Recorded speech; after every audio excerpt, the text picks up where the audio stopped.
So I recently made a YouTube video where I literally uploaded a failed recording. So a recording where I basically like stuffed up. I uploaded that and that ended up getting more views, more comments than videos I used to spend like weeks on, just like planning and everything. And it really did make me like realize that sometimes we are just like dumb and we don't know like what's actually like the best thing for us because like my goal is always to show my authentic side and just try and be as like relatable and personable as possible in these videos.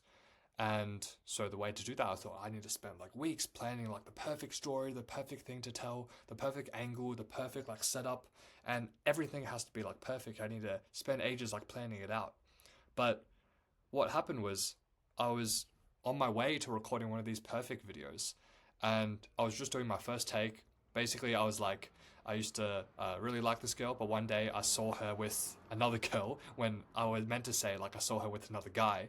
And so basically, when I said like she was with another girl, I laughed and then I just stopped the recording. And that was the entire video. It was basically a story where I basically just messed up big time.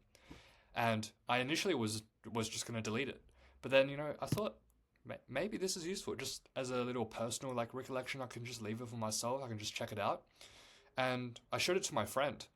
Just because like he was asking about how like the YouTube stuff was going, so I showed him that to show him what it was like behind the scenes, and you know he found it pretty cool, and that's when I thought, maybe I should just upload it. Like screw it. Like I don't have it like barely any subscribers. No one's gonna see this apart from like the two people subscribed, and what's the worst that can happen? And yeah, well, interestingly, like it got like 100 views, which is not a lot by any stage, but considering I only have like two subs, like at the time I'm recording this, like yeah, it was just very interesting to see, and it was interesting how like I thought showing that side of myself would leave a bad image. Like I thought showing a clip of me stuffing up when I'm talking is this thing I have to avoid. But then when I uploaded it, and people were like, "Oh yeah, I relate to that story. Oh yeah, yeah, yeah. That's actually really cool that you shared that." I was like, "Oh, maybe it's not as bad after all. Maybe that's like the true, like authentic side that I do need to show more of." And that's what I took away from this experience. Like when people said and they related to the story, they're like, "Yeah, man, that happened to me with my girl as well."